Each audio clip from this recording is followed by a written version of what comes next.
Do I think Catherine, the Princess of Wales's visit to the Royal Marsden Hospital today was planned in anticipation for Meghan Markle's show dropping tomorrow? Let's get into it. This is from Tuesday, January 14th, 2025. Kate Middleton reveals her cancer is in remission in heartfelt Instagram post. As has been a growing trend, the Princess of Wales circumvented the media to instead post this announcement through their social media channels. I have a feeling, even though they're not quite saying it, this is ruffling feathers of royal reporters. Because as Amanda, Matter of Fact, and I discuss in our newest episode of Off With Their Headlines, our new podcast, which drops tomorrow, ever since the Photoshop fail of the Mothering Sunday photo, the Prince and Princess of Wales, for the most part, have said, fine, we're just gonna post our stuff on our Instagram and then you guys can come and get it. To hell with the formalities. This is a hard one for me because on the one hand, being able to get out news your way allows you to control your story. But on the other hand, it's important that if you are a part of a powerful institution, particularly one that is government funded, then there is some accountability that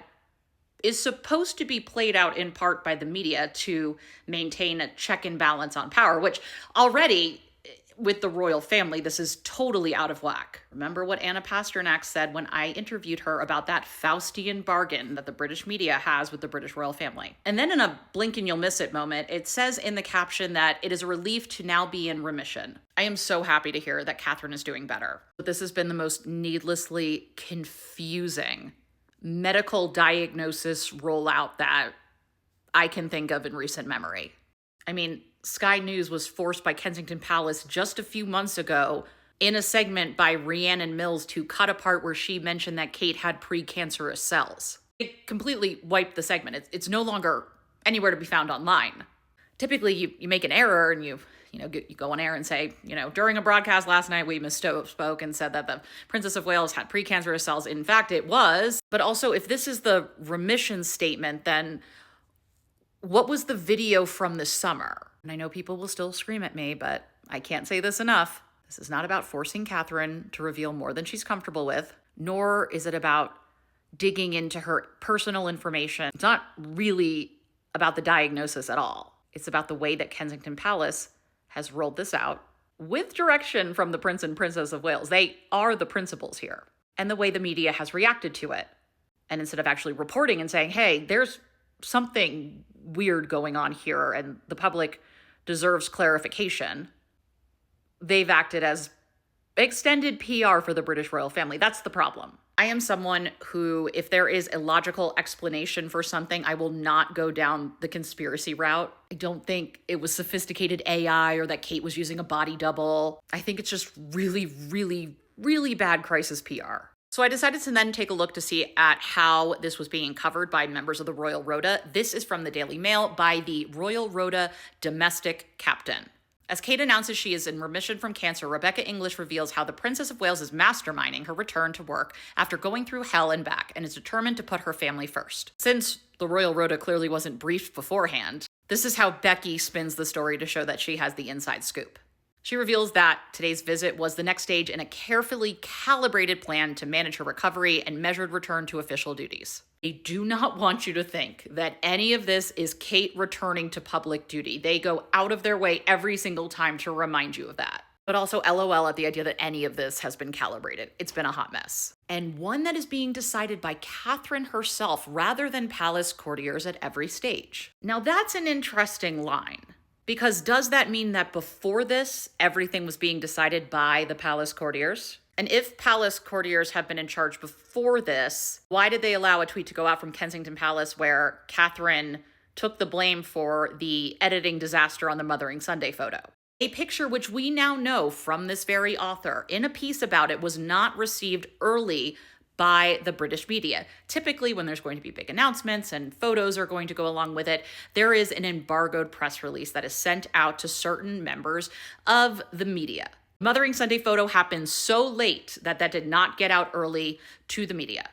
So was that the courtiers who were paid to do this stuff, or was that Catherine? But beyond that, I have it on good sourcing that Kensington Palace was completely in the dark about Kate's diagnosis, which isn't unusual until a few days before the video dropped, where they did a filmed video through the BBC to announce her diagnosis. Kind of diagnosis. Again, I need to go back through all the scripts at some point because In an attempt to make things clear, the wording in a lot of these scripts is totally unclear to the point where it doesn't really say anything. And there's too many avenues for misinterpretation, to be honest. Also from this piece, quote, "What was made clear to me was that today's visit was the instinctive reaction of a woman who has been to hell and back over the past year, but knows she has the benefit of an exceptional public platform to empathize with those going through the same physical and emotional strain." Again, this part is super interesting in light of the honestly bizarre backlash to Meghan, Duchess of Sussex, going out in her community of LA to volunteer and help, alongside organizations that she and Harry work with, like World Central Kitchen. Somehow, we know what the somehow is, Meghan wearing a mask and a baseball cap and not bringing any sort of professional photographers with her and Harry as they work to hand out items to victims to console. Somehow, that is performative, but today's visit is an instinctive reaction. That's not to say that Catherine's visit was not genuine.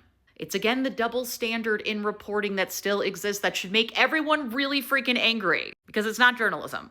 Which brings me back to the timing.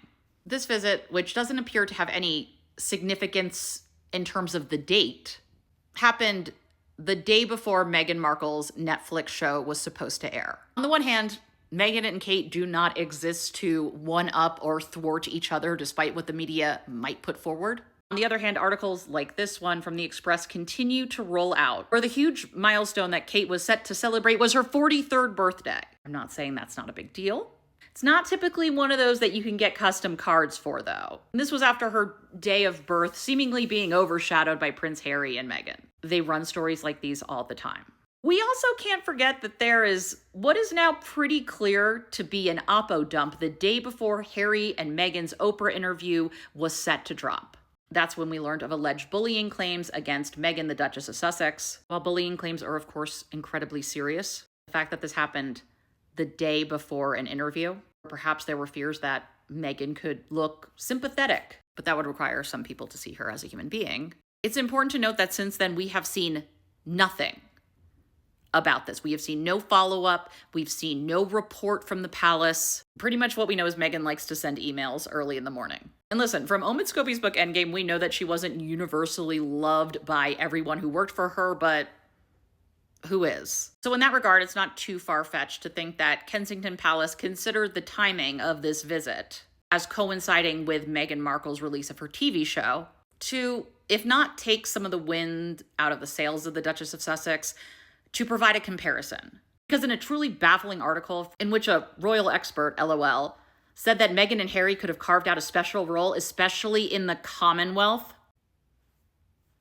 and could have helped others in a meaningful way, they didn't. And now she's just another cog in the capitalism machine. While Kate, who as we know does not have to make an income, does purely selfless things. I'm not saying this wasn't something personal to her, but it is also PR, public relations, which any public figure, no matter who you are, needs. I do not think the only factor into making this announcement and sending Kate out was the upcoming show from the Duchess of Sussex. But I wouldn't be surprised if someone threw it out there, or if it wasn't at least considered when they were deciding on a date for Catherine to go visit.